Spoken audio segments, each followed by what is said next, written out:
Sige, mag-reaction po tayo. Okay, ito na po. 1 minute lang po ito eh. Founded by Jesus Christ. Totoo nga ba ang tinayo ni Kristo Jesus na simbahan ang Romano Katoliko? Hello mga kaibigan kapatid natin sa Panginoon, ngayong araw na ito ay sagutin natin yung tanong, totoo nga ba ang tinatag ni Kristo Jesus na simbahan ang Romano Katoliko? Ang sagot natin dyan mga kaibigan, kapatid natin sa Panginoon, hindi po totoo. Sabi nila ang Matthew chapter 16 verse 18, sila daw ay binigyan ng ating Panginoong Kristo ng otoridad para magtayo ng simbahan. Wrong, mali po ito. Yung sinasabi na niya, kasi itong taong ito, iwan ko lang po kung pastoy po ba ito.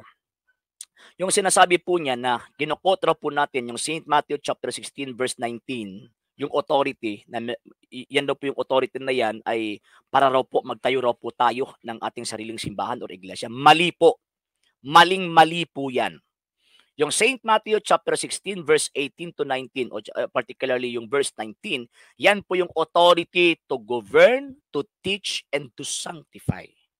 Yan po tatlong function, yung sa St. Matthew chapter 16 verse 19, yung sinabi ng Panginoon Kristo, I will give you the keys of the kingdom of heaven, whatsoever you shall bind on earth shall be bound in heaven, whatsoever you loose on earth will be loose in heaven. Ewan ko lang po kung sino pong Katoliko nagturo po nito.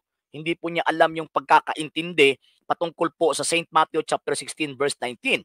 Then pangalawa, sabi nila inaangkin po natin, hindi natin na parang sinasabing nature or attitude natin na always tayong angkin ng angkin pagkatapos wala naman po tayong ebidensya na mailalatag. Tama po ang nakasulat sa banal na kasulatan. Pero ang problema, hindi po pinangalanan ng Panginoong Kristo ang kanyang iglesia.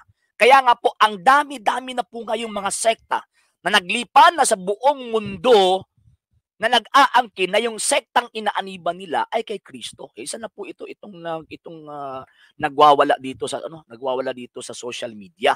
So, ngayon yung mga argumento po niya ay talagang baseless. Sabi niya mali, ay hindi yan totoo. Pero ano yung ebidensya para mabigay po niya yung tamang argumento para pag-suppress or para pag-supplant or para pag-destroy sa argumento po natin na ang Iglesia Katolika Apostolika Romana ay isang iglesyang itinatag ni Kristo.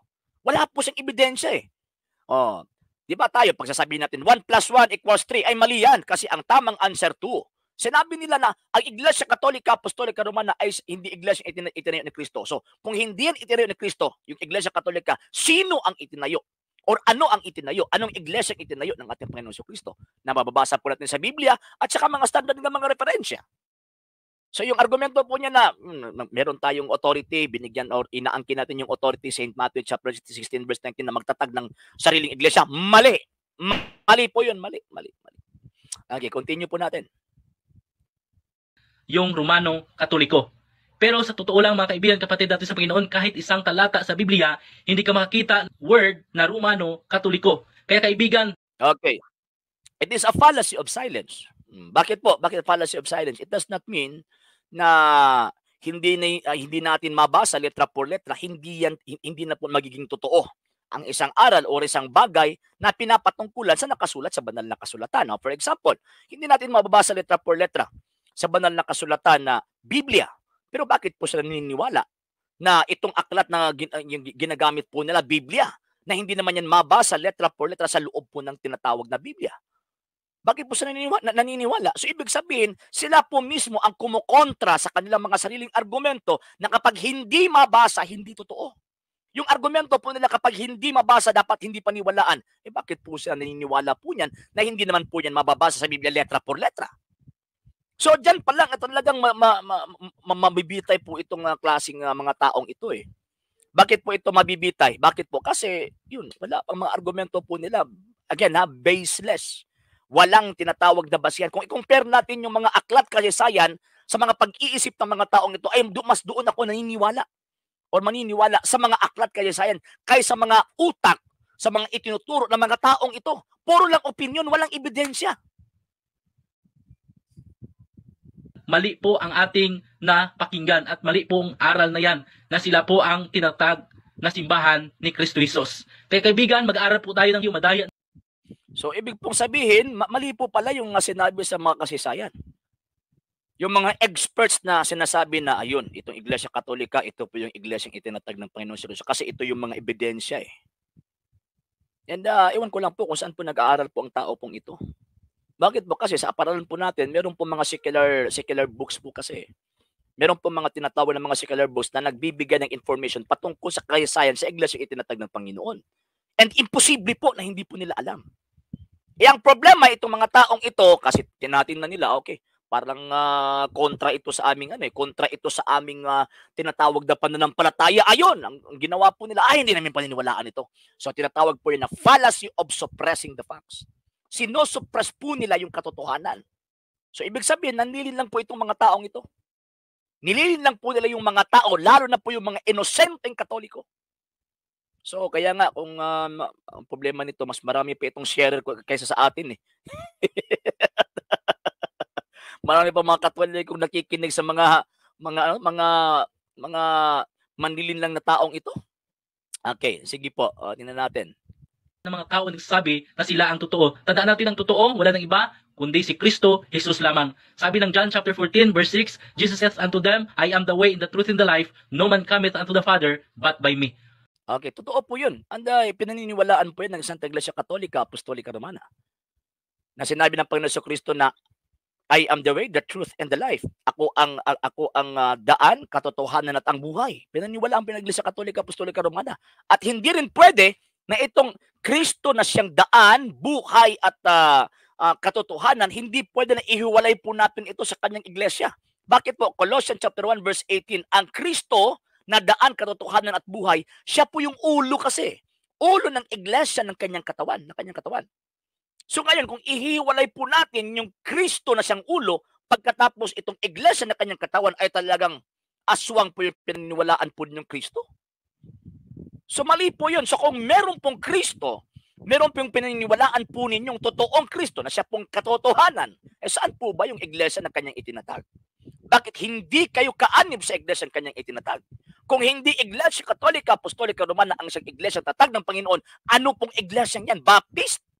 Hindi po kasi Baptist na itatag po siya around 1609 by John Smith. Before 1609, wala pa pong tinatawag na sektang Baptist. Wala pa po eh. Mas nauna pa nga si Luther. Di ba? So, wag po kayo maniwala sa mga taong ito eh. Alam naman po natin na marami na po ngayon na nanlilin lang, mga kababayan, mga kapatid.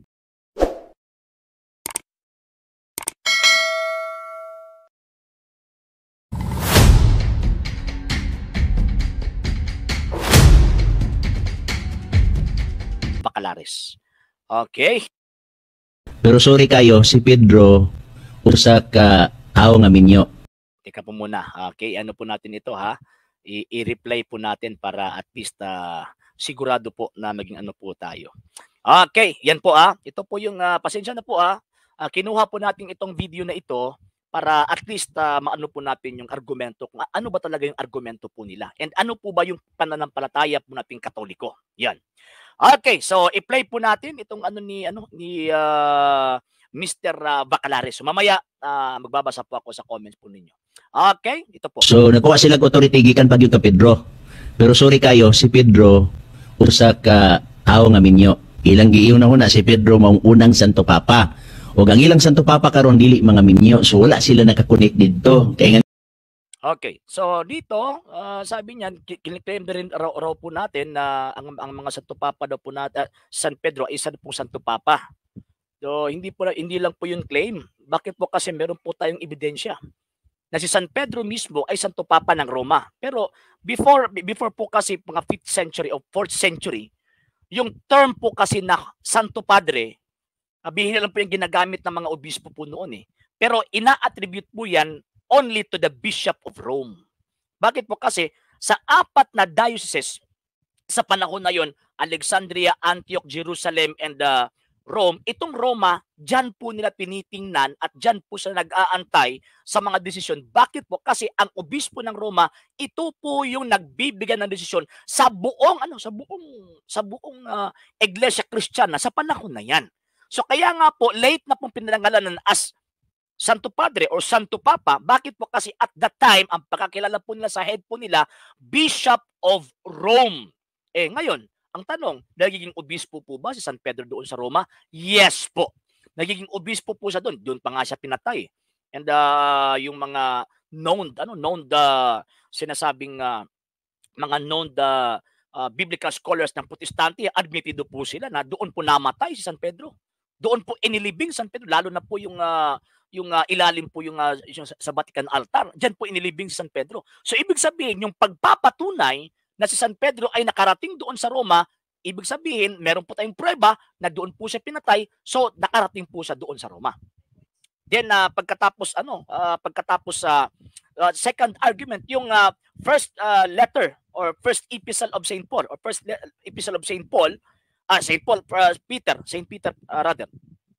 Yung first epistle ni Saint Peter, yung 1 Peter chapter 5 verse 13, yung sinasabi niya, ang iglesia na nandito sa Babylonia ay nangungumusta sa inyo. So ibig sabihin, nandyan po siya sa Babylonia. At ang Babyloniang yan, according sa tradition, according sa history, yung word na Babylon na ibinigkas ng mga apostol po ng particularly San Pedro, nagre-refer po yan doon sa tinatawag na Roma. So, ibig sabihin, si San Pedro nandoon po sa Roma. And according to ecclesiastical history by Eusebius, si San Pedro ay naging obispo, pinakaunang obispo ng Roma. At siya po mismo ang nagtatag ng Diocese of Rome. So, yung sinabi ni Mr. Bacalares na claim lang natin, mali po yun. Hindi lang po claim lang, kundi claim na may ebidensya, may titulo kumbaga. Second argument, sabi nila, ang mga Santo Papa po ngayon ay walang asawa, pero sa San Pedro, meron pong tinatawag na asawa. Totoo po yun. Si San Pedro, meron pong asawa kasi at that time, hindi pa po fully implemented ang discipline ng silibasyan ng mga pari. Kasi sa panahon na po yan, even sa ating Panginoong Jesucristo, yung pagpapari po kasi hindi po obligado na ang isang lalaki dapat magpari. Hindi po obligado. Kaya nga po ang disiplina ng silibasya, ang disiplina ng isang lalaki na dapat hindi po siya mag-asawa, disiplina po yun, hindi pa doktrina eh. Ang disiplina ng ang isang lalaki na hindi mag-asawa dahil magsiservisyo po siya, implemented po siya after sa 5th century. Kaya nga hindi pa nga masyado implemented eh. Meron pang mga ilang mga lugar na hindi po ini-stricto ng simbahang Katolika until sa 15th century na talagang implemented talaga na dapat kung magpapari ka hindi ka magiging dapat single ka, wala kang asawa. So yan po yung disiplina po ng mga pari. Saan po ba nila kinuha po 'yon? Saint Matthew chapter 19 verse 12. Yan ko lang po yung banal na kasulatan. Ito po. Babasahin po natin. Saint Matthew chapter 19 verse 12. Ito po yung mababasa po natin sa banal na kasulatan. 19:12. Ito po yung sinasabi, may iba't ibang dahilan kung bakit ang ilan ay hindi mag-aasawa. So, ibig sabihin, dahil ang ilan, may iba't ibang dahilan kung bakit ang ilan. So, ang ibig sabihin, hindi po lahat. So kaya nga ang Santa Iglesia Katolika Apostolika Romana, ang pagpapari ay bukasyon po yan. Calling po yan sa iyo. Hindi po lahat ng mga lalaki ng mga Katoliko ay calling po nila magpapari. Hindi po. Mali po. Wala pong aral ng Iglesia Katolika Apostolika Romana na ang lahat ng mga lalaki dapat magpari. Ang sabi ng Panginoon Jesucristo, may iilan. May ilan sa inyo na hindi po sila mag-aasawa. Ito po. Okay. May iba na ipinanganak na sadyang baog. Talagang hindi po sila makaanak. Ibig sabihin, hindi po sila makapag-asawa. Ang iba hindi makakapag-asawa dahil sinadyang kapunin. Yung mga eunuko. Ito na yung sa mga pari. At may iba naman ay ayaw mag-asawa dahil sa pagpapahalaga nila sa kaharian ng Diyos. So hindi po sila mag-aasawa dahil sa pagpapahalaga po nila sa kaharian ng Diyos. O ito na po yung utos ng Panginoon. Kung kaya ito ng sino man, huwag na siyang mag-asawa. So ibig sabihin, talagang ano ba yan sa Tagalog yung kabubuton? Yung talagang kusang loob, brother. Kusang loob talaga ng isang lalaki na hindi po siya mag-asawa dahil gusto po niyang pahalagahan ang kaharian ng Diyos. Yan po yung tinatawag na pagpapari. So optional. Optional po yun.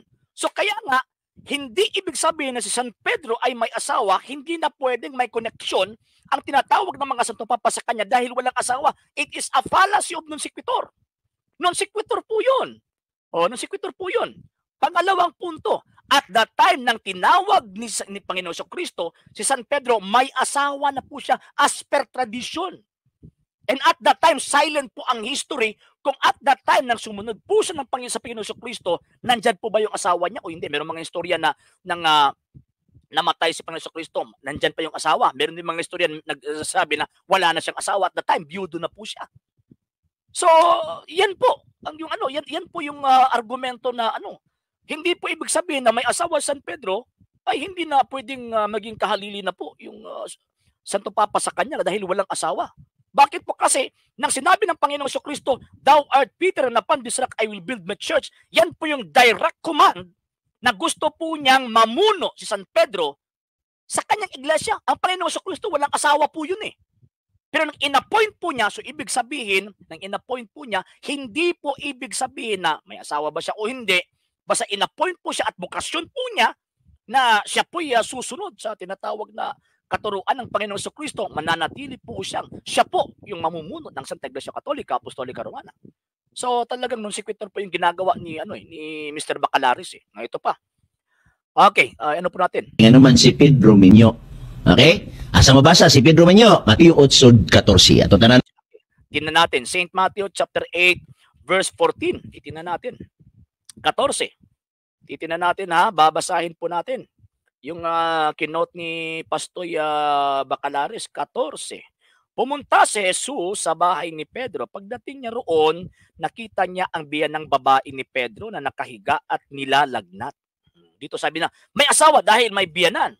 Pwede rin po na biyudo na po siya pero nanatili pa rin po. Kahit biyudo po ang isang tao, nanatili pa rin po na biyanan po niya. Yung magulang ng kanyang asawa na namatay na, pwede po yun.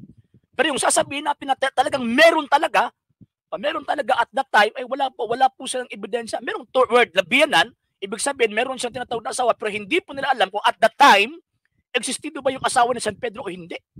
Bakit po? Kasi full po kasi yung sinasabing serbisyo ni San Pedro doon kay Panginoon Kristo at that time.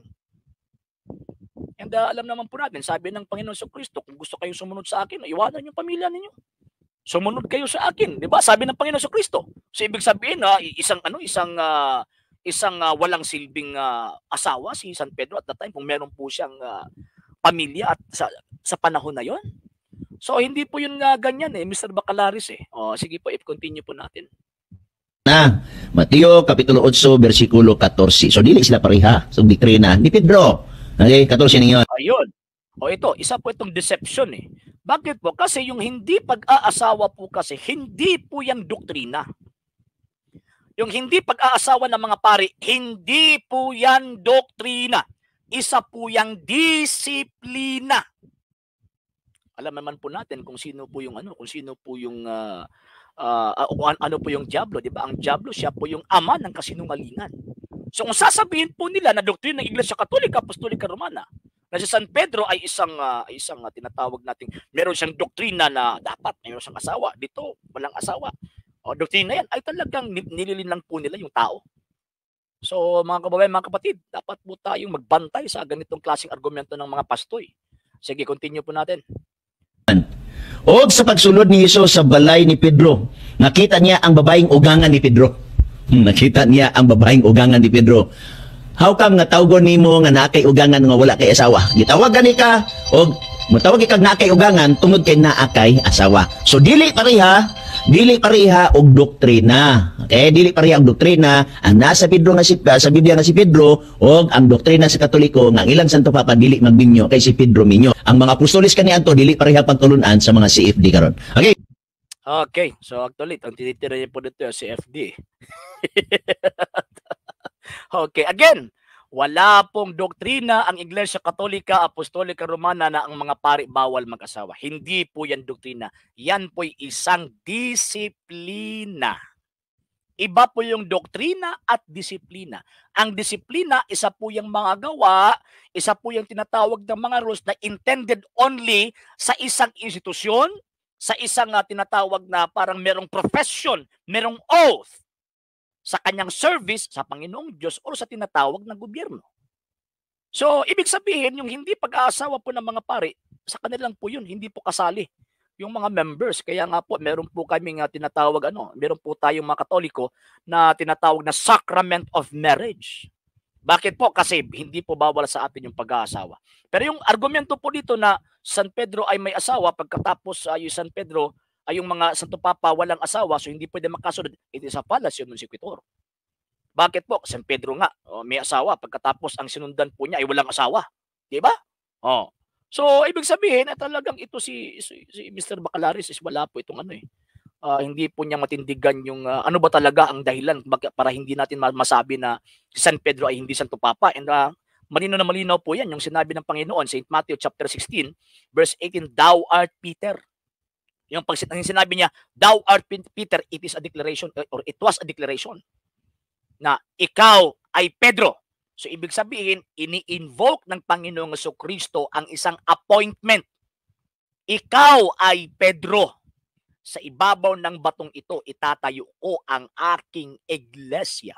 So, ibig sabihin, itong Pedro na ito, na dyan po itatayo ang tinatawag na kanyang iglesia, ito po yung mga ngasiwa. Kaya nga pagdating sa verse 19, I will give you the keys of the kingdom of heaven. Whatsoever you shall bind on earth shall be bound in heaven. Whatsoever you loose on earth will be loosed in heaven. And according to Prophet Isaiah, chapter 22, verse 22, ang sino mang bibigyan ng susi sa bahay ni David, tatawagin siyang ama ng buong bayan.